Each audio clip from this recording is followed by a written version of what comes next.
Okay, well, my name is Amanda Dubois, and if you ever have an opportunity to hang out with this woman here, Kim Bogucki, take it, because she's here down in Baja visiting me, and we've been having a blast.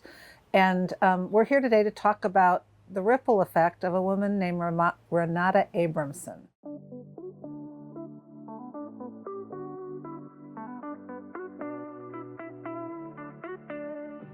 All right.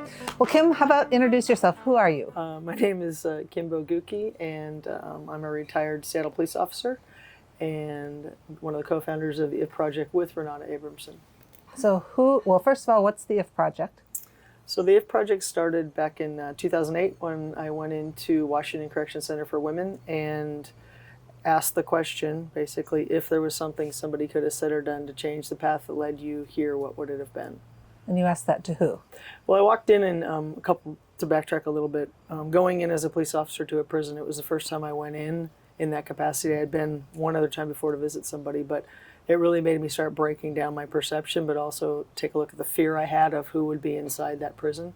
And when I first saw Renata, it was when I walked into a room that was full of a group of mothers who were involved in the Girl Scout Beyond Bars program. So I always do a little plug to buy the cookies from the troops of the women that are comprised of women that are incarcerated and their daughters. So I went into that room and Renata was in the room, and I remember walking in and going, wow, this is not what I expected. I expected, like, I don't even know what I expected, but not the people that I saw, because they just looked, super loose air quotes, normal. And not what I had been arresting for 20 years. Yeah. So talk a little about the IF Project, and then we'll get to Renata.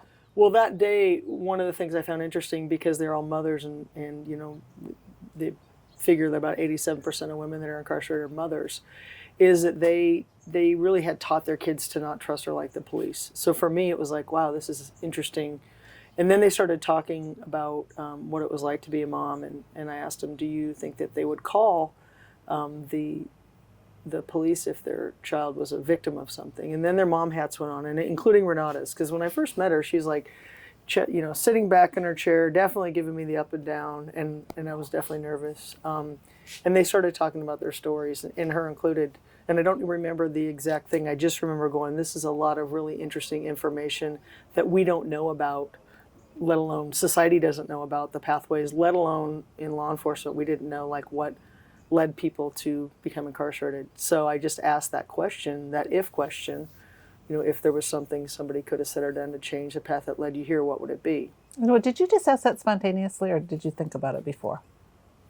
Completely spontaneously. Okay. Yeah, it just came to, I wanted to continue a dialogue, because when I walked in the room, it was very chilly and there was like not a lot of conversation.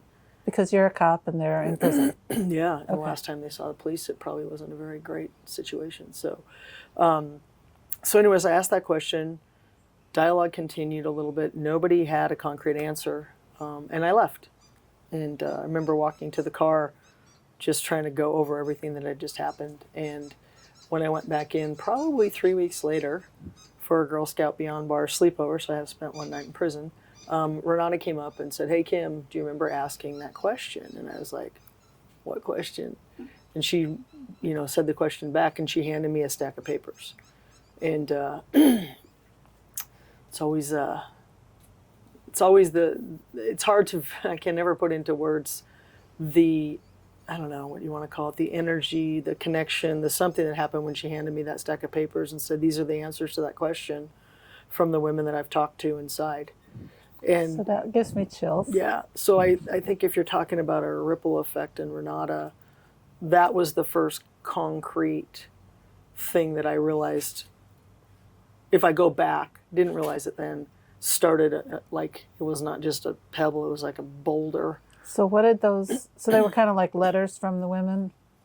Or they were answers to the question. She went up and asked them to answer the question and said, we're doing it for a cop, and she had to explain why they should be doing it for a cop. And then she's really good at talking people into things and explaining why it's important, and that's what she did. So what was in the letters or in the papers?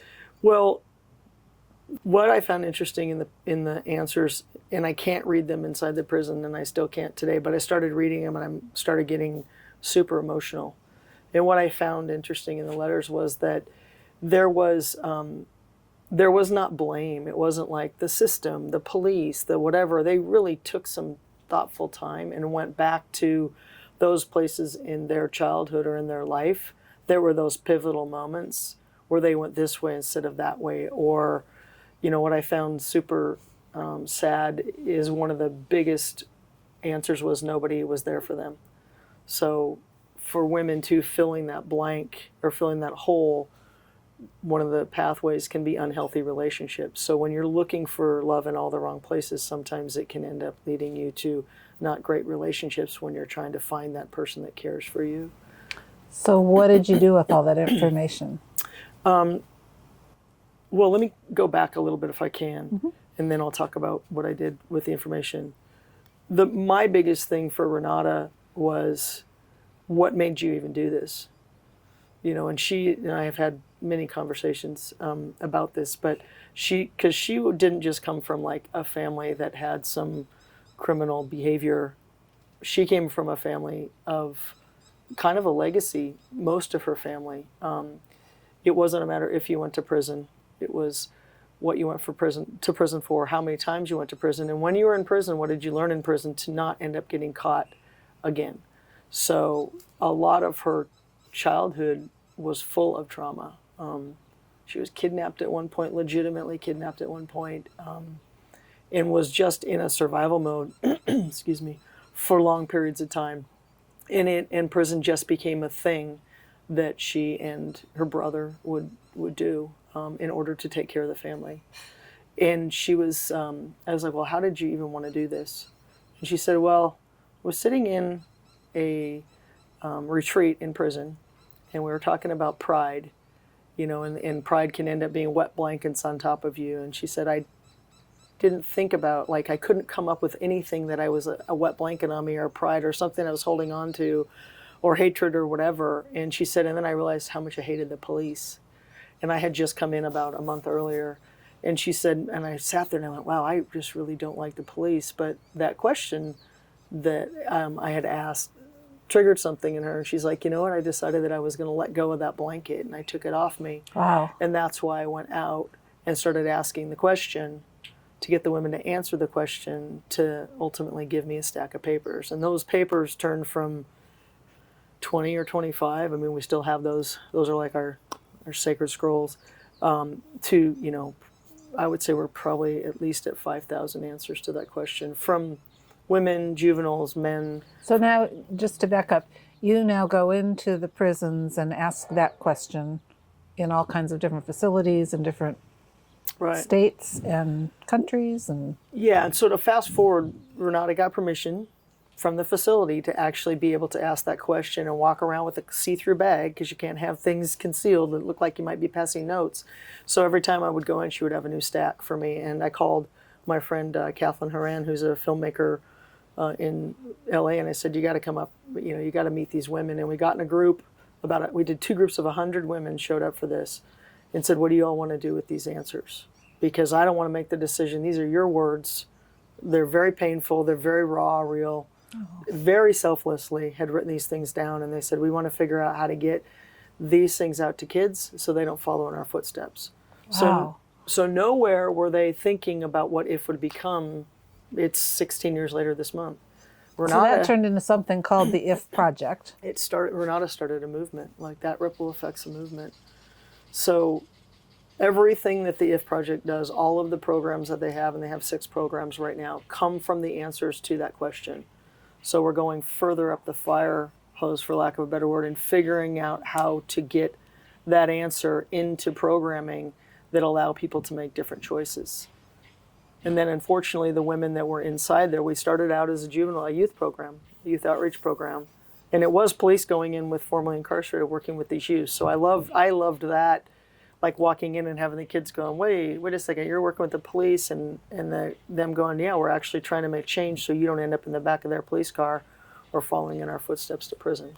So let's talk about for a minute, you were telling me the other day, which I found really like heartwarming and compelling, is What did Renata mean to you personally? Like, how did that change your life? Her ripple effect on you. Well, it's hard for me to talk about it because Renata died December, like 2 months ago. So it's still pretty raw in a house fire.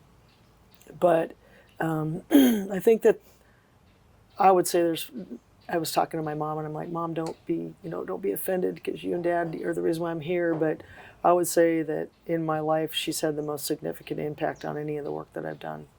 I'm pushing 60 and I've been doing this work with the IF Project now for 16 years. And I did some great work with homeless people, homeless youth prior to that with Peace for the Streets from Kids from the Street that's no longer around, met some amazing people. But Renata,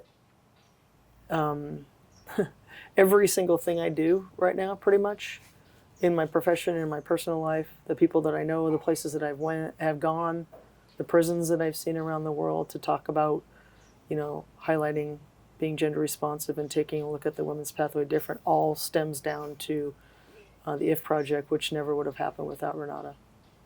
So it's a hard loss, and I'm still digesting, reflecting on that, and how one person taking a look at themselves and the hatred they had for police, which I represented, decided to just kind of shed that and change, I would say, hundreds of thousands of lives with where IF is gone. And so talk about the hundreds of thousands of lives. That's because the IF Project goes where? So the IF Project is definitely, epicenter is Washington State, but we've gone all over the country, New Hampshire, Colorado, California, Arizona. I mean, could go through Texas, Florida. I've had the opportunity to go and see what other prisons are doing that with the women, because the women quite often are the most silent voice in the incarceration system, and with so many of them being mothers, they really are a gateway, I think, to begin to end mass incarceration, because they are the mothers. But if also, Kathleen Horan did that documentary that came out like 7 years ago, and it was picked up by the U.S. State Department to travel to embassies all over the world to have a discussion about female incarceration. And that all goes back to Renata. To Renata. No Renata, no taking that question, no starting people to think about, reflect, and answer that question. If it's been to Nigeria, to Dubai, to Ethiopia, to Canada, any U.S. State Department could view it anywhere in the embassies. And then the other thing is we've been able to, with COVID, we had to kind of pivot doing the work. So expanding the access by being able to use online for our program and training. It's got some great staff and great instructors, and I'm really proud to say that 2/3 of the staff are formerly incarcerated, and that was the vision from the beginning, is to have somebody that was formerly incarcerated run the place and have the people working there have that lived experience.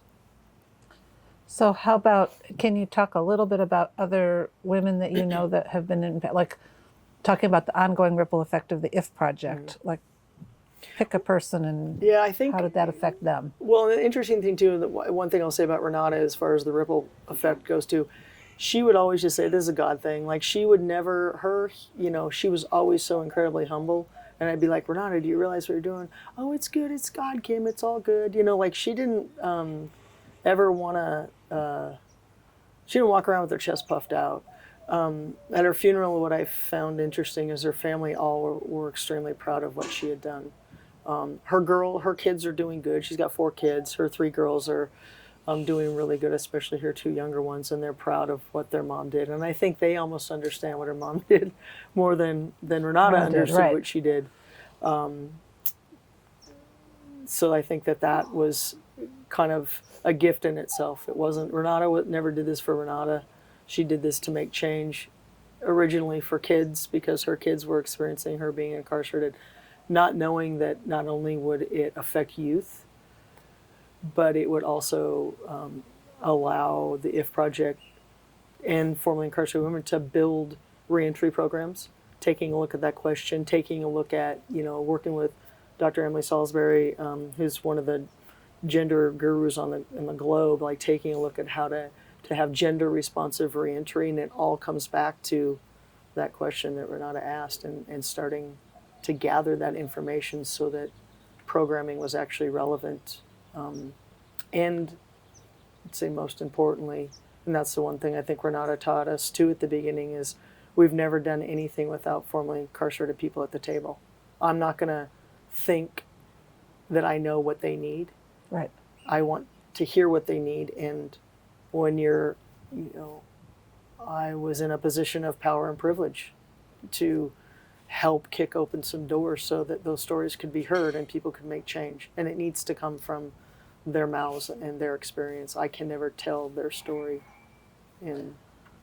So one reason that we're doing these sort of interviews and doing this whole thing with ripple effect is because a lot of people think, oh, I can't really do anything to make a difference. So, and if you think about Renata and who she was and where she came from, objectively, you might not think that that woman is going to make this gigantic, I mean, it's like a fire hose. It just goes out to ever. So what advice would you give for someone who thinks that they don't have the ability to make a difference or make a ripple effect? Well, I think it's, that old adage of be careful what you say, or embrace what you say, because I don't think Renata did that thinking. No. 16 years later, this is where IF would be. So, and I don't think you need to have letters before or after your name, or to change, or titles, to change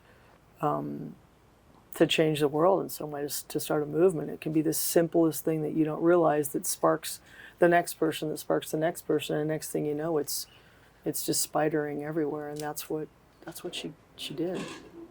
She still continues to do it today.